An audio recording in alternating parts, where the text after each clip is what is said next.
Troisième et dernière partie de Politicia, votre rendez-vous politique dont le numéro de ce jour est consacré au Bénin, notamment à l'affaire dite Sébastien Adjavon, l'affaire dite de 18 kg de cocaïne qui aurait été découvert dans l'un des conteneurs de l'homme d'affaires béninois qui est arrivé troisième à la présidentielle de mars 2016. Kevin Maïzo, journaliste, analyste politique, m'a rejoint pour cette troisième partie. Maître Falola, vous nous indiquiez dans la deuxième partie de l'émission que le procès Adjavon a bien une dimension politique.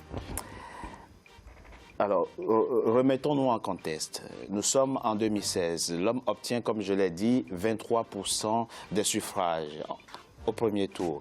Au second tour, il a appelé à voter Patrice Talon. Et c'est justement, notamment grâce à ces voix, que le président Patrice Talon est devenu président de la République. Qu'est-ce qui s'est passé entre les deux hommes, au point où l'un soit impliqué dans une affaire qui aurait une dimension politique, comme vous l'indiquez? Merci, monsieur. Oui. On va y aller très rapidement, on n'a pas assez de temps pour cette troisième partie. Allez-y, maître Falola. Nous avons un code pénal et que le chef de l'État, il est le garant de la Constitution. Oui. Il développe à sa manière la politique pénale. Oui. On est d'accord sur les principes. Face à l'interpellation de M. Adjavon, oui, et que la justice est indépendante. Vous voyez, la justice est indépendante. Nous sommes dans un régime, oui, politique. L'indépendance de la justice. Mais vous avez dit qu'il y a une dimension politique. Une dimension politique. Quels sont les ressorts expliquez-nous, décryptez-nous cette dimension politique. Bon, c'est vrai. C'est un challenger du chef de l'État. C'est un challenger. Il a appelé à voter pour lui. Mais après il n'est plus avec le chef de l'État. Ah, d'accord. Il n'est plus avec le chef de l'État. Quels sont les éléments qui vous font dire que... Plusieurs fois, lui-même s'est manifesté avec d'autres opposants du chef de l'État. Ce sont des indices que tous les Béninois ont suivis, de près ou de loin. Oui. Il a créé par la suite son parti politique. Et alors, ils ont développé... en tout cas... Oui, il a été président du parti politique USL au Bénin. Et il s'est manifesté plusieurs fois lors des meetings chez lui. Lui-même sait qu'il n'adhère pas à la politique du gouvernement. Et quand on n'adhère pas à la politique du président Patrice Talon, on a des ennuis judiciaires? On n'a pas des ennuis judiciaires, mais quand on a affaire avec la justice, on s'arrête dans le pays et on supporte avec ses avocats, au moins. Maître Isiaka Moustapha, vous écoutez de façon amusée votre confrère Maître Falola. Vous pensez aussi effectivement que l'affaire Sébastien Adjavon finalement effectivement a une dimension politique? Non, mais cette affaire est plus politique que judiciaire. D'accord. C'est la politique qui a créé cette affaire. Puisque c'est ça qui crédite même la thèse de complot. Quand vous suivez la chronologie des faits, vous comprenez que cette affaire est plus politique, est une affaire politique. Mais qu'est-ce qui divise les deux hommes? Bon, moi, je ne suis pas dans le secret des dieux, je suis avocat. Mais je fais des analyses. Je connais la procédure judiciaire. La procédure judiciaire m'amène à une analyse qui dit que cette affaire est un complot. Puisque on ne peut pas comprendre qu'une personne qui dirige une société, qui commande des marchandises, M. Adjavon, sa société fait environ 1000 conteneurs par mois. Un navire est chargé, le fournisseur de la société commande, dont il était l'administrateur général, est en France. C'est la société Gestin qui a commandé. La société commande n'a rien commandé du tout au Brésil. Hein. C'est cette société qui a acheté au Brésil. Alors, on n'interpelle pas. S'il vous plaît, on n'interpelle pas la personne qui a chargé le conteneur.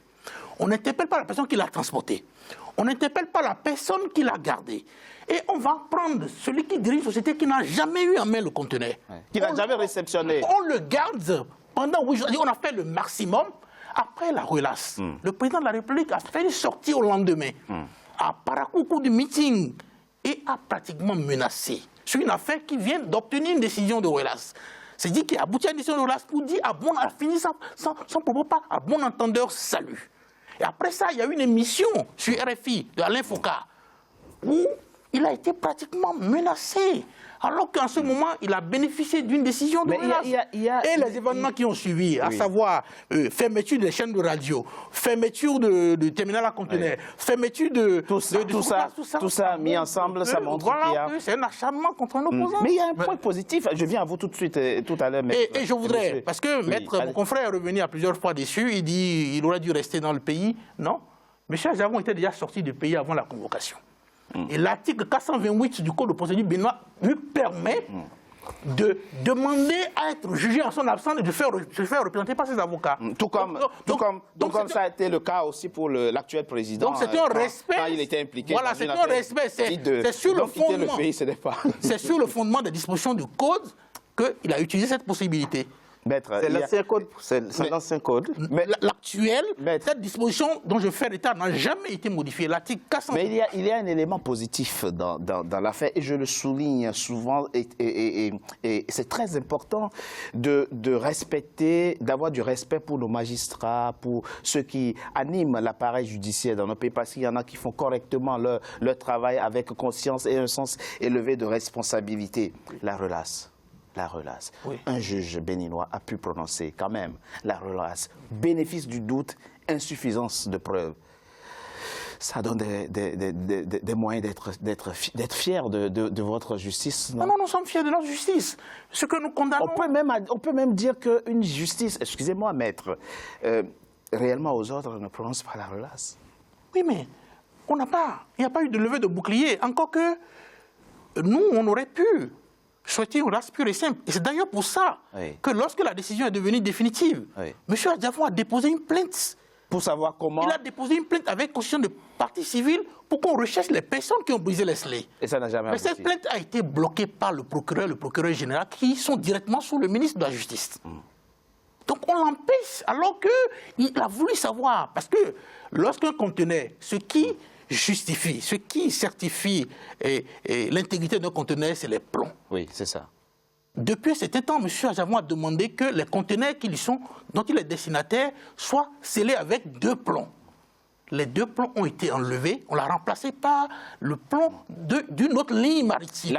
La preuve selon vous qu'il y a eu l'intervention d'une main, voilà. Maintenant, lui-même dépose une plainte pour demander qu'on recherche ces personnes-là.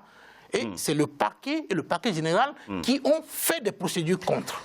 Karine, Maïso, on le voit dans de nombreux pays aujourd'hui sur le continent, il y a certes un éveil de la société civile, il y a des organisations non gouvernementales, locales, nationales, qui sont très actives, il y a une position éveillée, mais les ennuis judiciaires des responsables politiques se multiplient dans certains pays et accréditent l'idée que celui qui est au pouvoir instrumentalise la justice pour éliminer politiquement, à défaut de l'élimination par les urnes, pour éliminer par la justice les concurrents politiques. Sommes-nous en face d'une telle situation dans le cas de Sébastien Adjavon? Je pense qu'à y regarder de près, on peut pousser la réflexion un peu plus loin. Monsieur Adjavon est un homme d'affaires.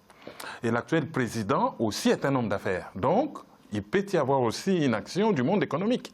Un concurrent, par exemple, on ne sait pas lesquels, même occidental, par exemple, qui veut tout simplement éliminer quelqu'un qui gêne sur le marché pour récupérer le marché. Donc, dire qu'il y a eu une intervention politique, moi je pense que c'est un raccourci. Première hypothèse, c'est des ratés de la justice. Deuxième hypothèse, un concurrent économique, national ou international, est derrière la justice. Donc quelqu'un de faible dans la justice, les maillons faibles. Bon, étant donné le domaine d'activité, il n'y a pas d'opérateurs étrangers qui... donc le concurrent ne peut qu'être national. Oui, national ou un étranger qui voudrait rentrer dans le marché. D'accord. Et donc vous pensez, mais c'est pour ça qu'à justice, il a demandé à savoir comment 18 kg de cocaïne ont atterri dans l'un de ces conteneurs. Tout est possible. Tout est possible. Il ne faut valider aucune hypothèse ici. On est d'accord. L'avantage avec cette histoire, c'est que lorsqu'on regarde comment les affaires ont été menées jusqu'au présent, quels que soient les ratés, la justice béninoise tient encore la route. C'est pour ça que j'ai tenu tout à l'heure à saluer, enfin j'ai tenu, je vais dire, à relever en tout cas cette relace, puisque dans le brouhaha politique, il y a quand même un juge qui, en toute indépendance... Trois juges, pardon, qui ont prononcé qui ont prononcé une relâche. C'est quelque chose qu'il faut relever. Et C'est très maintenant, important. nous allons regarder de près l'attitude du Bénin par rapport à l'ordonnance de la Cour africaine des droits de l'homme. Qui a été prise par la Cour africaine des Il droits. en va de la réputation du Bénin, surtout sur le plan diplomatique. Merci, Kevin Maïzo, analyste politique, journaliste. Vous. Malik Lechegoun Falola, vous êtes avocat au barreau de la Seine-Saint-Denis en France. Vous enseignez le droit à la faculté du droit de l'Université nationale d'Abomey-Calavi au Bénin. Merci également d'avoir participé à cette émission. Maître Isiaka Moustapha, avocat au barreau du Bénin. Merci à vous d'avoir participé à cette émission pour nous apporter vos éclairages. On aura retenu qu'il n'y a jamais eu véritablement d'appel dans cette affaire dite de 18 kg de cocaïne et que la Cour africaine des droits de l'homme et des peuples fait désormais injonction au Bénin de sussoir l'exécution de la peine prononcée à l'encontre de Sébastien Ajavon, 20 ans de prison et un mandat d'arrêt international. En tout cas, vous l'avez dit, il y va de la réputation du Bénin. Vous ne pouvez en tout cas qu'espérer que le Bénin accorde une fin positive, n'est-ce pas, ou du moins un avis positif à la demande, à l'ordonnance qui vient d'être rendue. Merci à vous, mesdames et messieurs, c'est la fin de Politicien, votre rendez-vous politique. Je vous remercie d'avoir été nombreux à suivre. Restez fidèles au programme d'Africa 24. À très bientôt pour un nouveau numéro de Politicien. Merci à vous. Merci. Merci beaucoup.